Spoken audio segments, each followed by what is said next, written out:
Hello everyone, good morning and welcome back to my new vlog. तो आज सुबह सुबह मैं उठ गई थी 5 बजे और उठते ही मैंने व्लॉगिंग स्टार्ट कर दी, क्योंकि बहुत टाइम से ऐसा ही हो रहा है रेगुलर व्लॉग। मतलब कभी जा रहा है कभी नहीं जा रहा है, ऐसे वीडियो बन रहे हैं।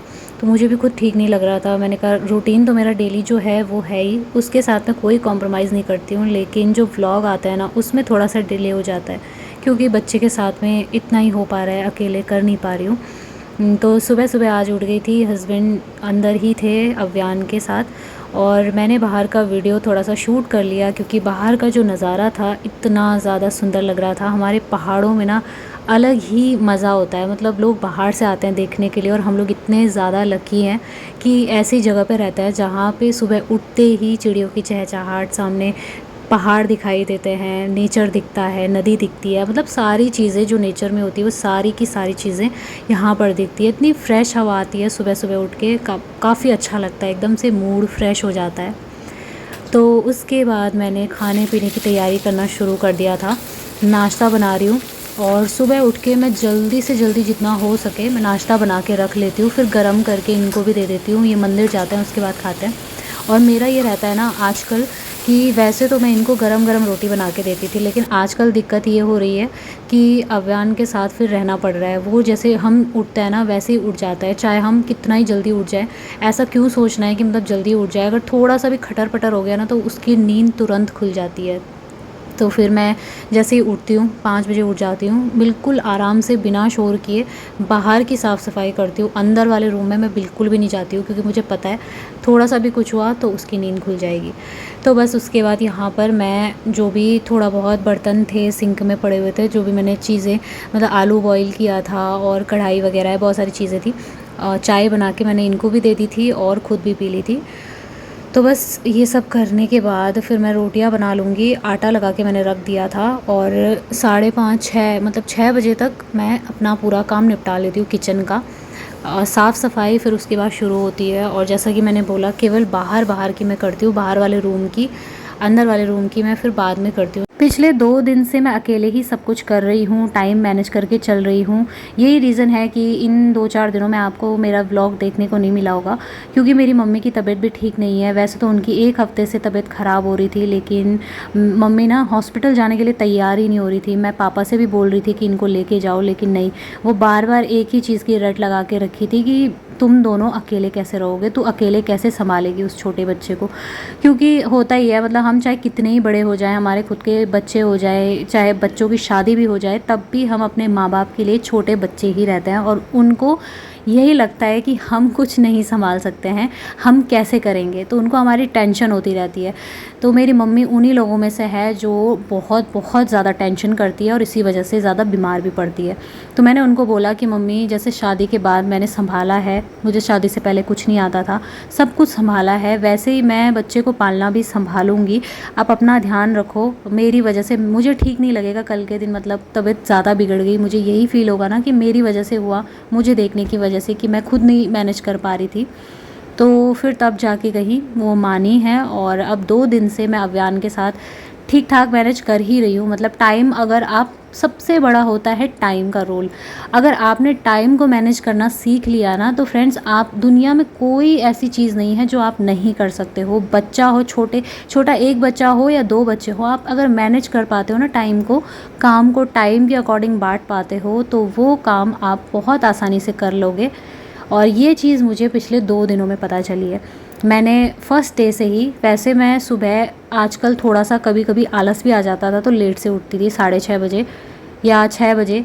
लेकिन जैसे ही मुझे पता चला कि आज मेरी मम्मी नहीं आएंगी, वैसे ही मैंने रात को ही दिमाग में सोच लिया था कि मुझे कल सुबह जल्दी उठना है, क्योंकि अव्यान को उसी दिन मुझे नहलाना था, और मैंने फ़र्स्ट टाइम उसको नहलाया है आज। तो ये चीज़ मुझे बहुत अच्छी लगी कि मैंने खुद करना सीख लिया। 5 बजे उठ के रात को ही मैं पानी गर्म करके रख देती हूँ, सुबह तक वो ठंडा हो जाता है, और फिर सुबह मैं उसे गुनगुना करती हूँ दोबारा, ताकि मैं उसे नहला सकूँ। और रही बात झाड़ू पोछे की, तो वो काम मैं थोड़ा सा लेट में करती हूँ, क्योंकि मुझे सुबह बहुत सारे काम होते हैं, जैसे नाश्ता बनाना है सुबह 5 बजे उठने के बाद डायरेक्टली तो मैं काम पे नहीं लगूंगी। थोड़ा बहुत टाइम तो फ्रेश होने में, मुंह हाथ धोने में, टहलने में, चाय पानी पीने में कम से कम एक आधा घंटा तो ऐसे ही निकल जाता है। तो फिर उसी हिसाब से मैं काम करती हूँ। सुबह ही दोपहर के लिए दाल रख देती हूँ ताकि दाल एक बार गल जाए तो सीधे तड़का लगा लूँ, और सुबह सब्जी बना के भी रख देती हूँ ताकि वो 2 टाइम के लिए हो जाए, यानी कि सुबह के लिए नाश्ते में और लंच के लिए, दोनों टाइम के लिए हो जाती है।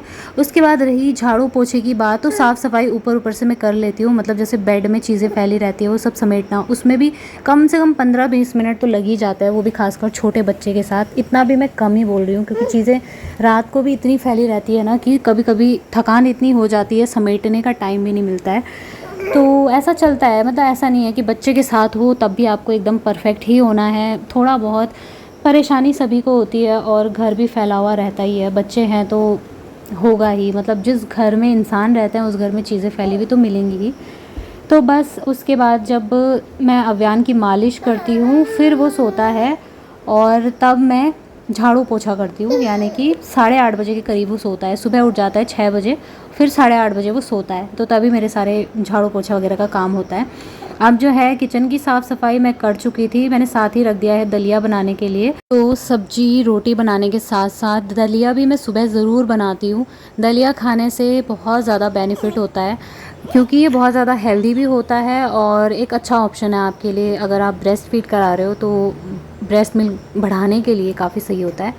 तो ख़त्म हो गया था दलिया, मैंने मंगाया था इनसे, रात को मैं डालना भूल गई इसे, तो सुबह ही मैंने इसे खाली कर दिया है। और अभी आपको अव्यान की थोड़ी सी आवाज़ सुनाई दे रही होगी, तो उसको प्लीज़, मतलब मैं यहीं पे बैठ के इसी के साथ ना बैठ के वॉइस ओवर कर रही हूँ। इसको अकेले छोड़ के जाना बहुत बहुत ज़्यादा ख़तरा होता है क्योंकि ये बहुत जल्दी जल्दी पलटता है, और पलट पलट के खिसक खिसक के, मतलब अभी अच्छे से चल तो नहीं पा रहा है ये घुटनों के बल, लेकिन खिसक खिसक के ना बिल्कुल बेड के कॉर्नर पे आ जाता है, और डर लगता है कि कहीं गिर ना जाए। अकेली हूँ फिर होता है ना, डर तो सभी को लगता है। सो बस यहाँ पर मैंने दलिया डाल दिया है और साथ में कुकर पे सीटी नहीं लगाऊंगी, मतलब ये बंद करके ढक्कन लगा के बिल्कुल धीमी आंच पे रखा हुआ है। इतने में अव्यान रोने लगा था तो मैं उसे यहाँ पे चुप करा रही थी। उसके पापा मंदिर गए हुए थे तो मैं उसे यहाँ पे ना लेके आ गई थी ग्रिल पे, ताकि वो भी थोड़ा सा बाहर का नज़ारा देख सके, उसका भी मूड फ्रेश हो जाए। बच्चे को भी सेम वैसा ही फील होता है जैसे हमें होता है, मतलब जब तक बच्चे लेटने वाले होते हैं ना उन्हें लेटे लेटे बहुत ख़राब लगता है, क्योंकि उन्हें चाहिए कि कोई हमें खड़ा करे, घुमाए। उनको इसीलिए बोलते हैं या तो आदत मत डलवाओ, और अगर आदत डलवा दी है तो फिर उन्हें घुमाते रहो, घुमाना तो बहुत ज़रूरी है। तो बस उसके बाद मैं यहाँ पे दलिया खा रही थी, और तभी मम्मी भी आ गई थी मेरी, कह रही थी कि अव्यान के बिना मुझे बिल्कुल भी अच्छा नहीं लग रहा है, तो वो भी यहाँ पे आ गई थी और फिर उसे घुमा रही थी। तो हाँ, इतना तो होता है कि साथ में अगर कोई तीसरा आदमी है हेल्प करने वाला, मतलब 2 लोग तो चाहिए ही चाहिए छोटे बच्चे के साथ में, एक के बस का भी नहीं होता है, एक ही आदमी लगा हुआ है कितनी ज़्यादा हालत ख़राब होती है। और ये चीज़ मुझे ना अकेले रह के पता चल गई है कि अकेले जब मुझे उसे सुलाना पड़ता है इतना ज़्यादा चिड़चिड़ा होता है, रोता है, परेशान करता है और सोता भी नहीं है, तो दिक्कत बहुत ज़्यादा होती है अकेले में। तो मम्मी आ गई थी तो थोड़ी सी हेल्प हो गई। मैंने सोचा अभी अपना काम करती हूँ कुछ, मतलब टाइम मिला हुआ है तो फ्रिज की थोड़ी सी साफ़ सफाई कर लेती हूँ। हस्बैंड जैसे सब्जी लेके आता है ना, तो पहले तो मैं धो के सुखा के उसे रख देती थी फ्रिज में, लेकिन अब जैसे ही लेके आता है तो वही ला के और सीधे रख देता है फ्रिज के अंदर। तो क्या होता है ना, कई बारी जैसे कुछ टमाटर हैं एक आध ख़राब हो रखे हैं, तो वैसे ही रखे रहता है, रखे रखे नीचे दबे रहता है, तो उनसे पानी निकल के ना पूरा गंदा हो जाता है। तो मैंने क्या किया, सारे टमाटर अभी धो के उनको रख दिया है इस तरीके से छोटे वाले डब्बे के अंदर, ताकि सारी आपस में मिक्स ना हो, क्योंकि टमाटर जो होते हैं अगर थोड़ा भी किसी सब्जी के साथ में दब गए ना तो बिल्कुल ख़राब हो जाते हैं फ्रिज के अंदर भी। तो यहाँ पर मैंने इन्हें सेफली अलग रख दिया है छोटे से डब्बे में, साथ में 2 नाशपाती थे उन्हें भी रख दिया है। तो बस अब इसे बंद करके मैं फ्रिज में रख दूँगी। और इसी तरीके से छोटे छोटे कंटेनर आते भी हैं फ्रिज के लिए, अलग से आते हैं, लेकिन अभी फ़िलहाल वो सारी चीज़ों पे मेरा ज़्यादा फोकस रहता नहीं है, क्योंकि मैं कोशिश करती हूँ कि प्लास्टिक कम से कम ही यूज़ हो, लेकिन क्या कर सकते हैं, सारी चीज़ों में तो प्लास्टिक ही है, चाहे किसी भी नाम से आए लेकिन वो होता तो प्लास्टिक ही है।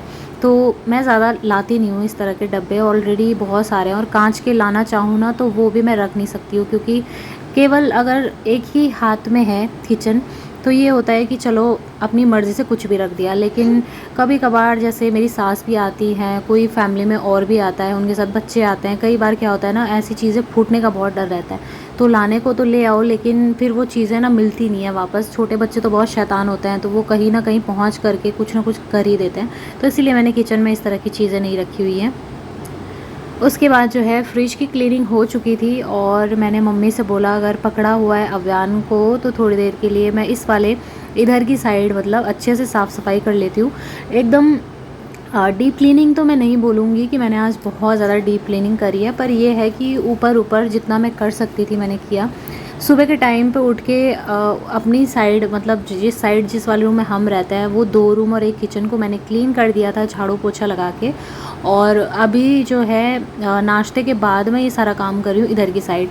हालांकि मैं झाड़ू पोछा इधर की साइड भी टाइम टू टाइम करती रहती हूँ, लेकिन आज मैंने इसलिए छोड़ा था क्योंकि मुझे पता था मुझे अच्छे से करना है। बहुत टाइम से मैंने यहाँ पे साफ़ सफाई भी नहीं करी थी, जाले भी लग रहे थे और अव्यान के साथ एक तो टाइम भी नहीं मिल रहा था, तो इसलिए मैंने अभी अच्छे से कर दिया। इस वाले रूम में हस्बैंड दोपहर के टाइम पे आराम करते हैं कभी कभार, और या तो उनको पढ़ना होता है, पढ़ाई करनी होती है तो इधर की साइड आ जाते हैं, क्योंकि इधर की साइड बहुत शांति है, मतलब ज़्यादा हल्ला गुल्ला नहीं है इसलिए। तो जब वो रहते हैं इस वाले रूम में तो यहाँ तो साफ़ सफाई करनी ज़रूरी ही है। अदरवाइज़ ऐसा कुछ नहीं है कि यहाँ पे बहुत ज़्यादा गंदा हो, क्योंकि कोई आता जाता नहीं है तो इसलिए ज़्यादा गंदगी भी नहीं होती है। हाँ, यहाँ पर बस मैंने एक रस्सी लगाई हुई है अव्यान के कपड़े सुखाने के लिए। आजकल बरसात का टाइम है तो अंदर ही सूख जाता है, मैं फ़ैन ऑन कर देती हूँ और अंदर ही सारे कपड़े सूख जाते हैं। मतलब 1 दिन लग जाता है, जितना बाहर धूप पे तो खैर 1-2 घंटे में ही सूख जाते हैं, लेकिन अंदर काफ़ी ज़्यादा टाइम लग जाता है, 1 दिन तो लग ही जाता है। तो क्या कर सकते हैं, बरसात के टाइम पे कपड़े तो सुखाने ही है ना। तो बस यहाँ पर मैंने बिस्तर झाड़ दिया और जितने ब्लैंकेट वगैरह फैले हुए थे उन सभी को फ़ोल्ड कर लिया। इन्हें मैं अंदर रख दूँगी बेड में।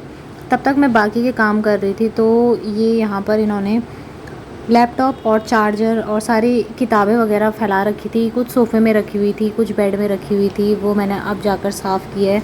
तो ऐसे फैली रहती है ना, जेंट्स लोगों को कोई प्रॉब्लम नहीं होती, मतलब कुछ होते होंगे जिनको होती होगी फैली हुई चीज़ें देख के, लेकिन कुछ ऐसे होते हैं जिनको नहीं परेशानी होती है कि कोई भी चीज़ फैली है जहाँ रखी है रखने दो। तो उन्हीं में से एक हैं ये भी। इनको भी मतलब अजीब सा नहीं लगता है कि यार चीज़ें फैली हैं, वो जहाँ पे जो चीज़ रखी होगी छोड़ देंगे। हाँ, कभी कभार तो ना आपने देखा ही होगा, मैंने कई बार वीडियो भी डाली है कि कभी कभार तो ऐसा भी होता है कि वो हस्बैंड जब मेरे साफ़ सफाई करते हैं तो इतना अच्छे से साफ़ सफाई करते हैं जितना कि मैं भी नहीं कर पाती हूँ। लेकिन बात वही है कि बस मूड होना चाहिए, अगर मूड है तो सब काम हो जाते हैं और अगर मूड नहीं है तो फिर ऐसे ही चलता रहता है। मतलब इनको कोई फ़र्क नहीं पड़ता कि कहाँ पे क्या फैला है। तो ये सारी ज़िम्मेदारी हाउस वाइफ की होती है और गृहिणी को तो करना ही पड़ता है, चाहे मन करे या ना करे। लेकिन ये है कि घर फैला हुआ है तो अच्छा नहीं लगता, कभी भी कोई भी आ सकता है। ऐसा नहीं समझना चाहिए कि मतलब घर का कोना कोई एक कमरा है जहाँ पर हम जाते नहीं आते नहीं, तो इसका मतलब ये नहीं है कि वहाँ पे कोई आएगा भी नहीं। कभी कभार आते हैं और अक्सर ऐसा होता है कि जब हम नहीं सफाई करते हैं तभी कोई ना कोई आ जाता है और देख करके बड़ी शर्म सी आती है कि यार क्या सोच रहे होंगे हमारे बारे में कि यहाँ पर इन्होंने सफाई नहीं की। तो जैसा कल मेरे साथ हुआ, मतलब मैंने इस वाले रूम में हाथ भी नहीं लगाया था, तो कल एक किराएदार आई थी रूम देखने के लिए कि ऊपर हमें एक रूम चाहिए। हालांकि हमने रूम दिया नहीं, हम नहीं देना चाहते हैं क्योंकि फैमिली में और भी रिलेटिव्स आते हैं तो फिर रूम चाहिए होता है। तो फिर उन्होंने बोला कि मुझे बस देखना है कि किस तरीके का रूम है। तो वो जैसे ही अंदर आई सारी किताबें वगैरह फैली हुई थी, अच्छा नहीं लग रहा था देखने में। मुझे खुद भी अजीब सा मतलब अजीब वाली फीलिंग आ रही थी कि यार हमेशा मैं साफ़ सुथरा रखती हूँ तब तो कोई नहीं आता, लेकिन जब साफ़ सुथरा नहीं रहता है तब सभी आ जाते हैं। तो इसीलिए आज मैंने फटाफट से साफ़ कर दिया। मैंने सोचा क्या पता हो सकता है दोबारा आ जाए तो बोलेंगे कि कैसे हैं, साफ़ सफाई भी नहीं करी। तो बस साफ़ सफाई निपटाने के बाद अब अपना ध्यान रखने की बारी है। थोड़े से ड्राई फ्रूट्स और दूध ले लूँगी। सो चलिए फ्रेंड्स, इस वीडियो को मैं एंड करती हूँ। मिलूँगी बहुत ही जल्दी, तब तक के लिए love you all, take care.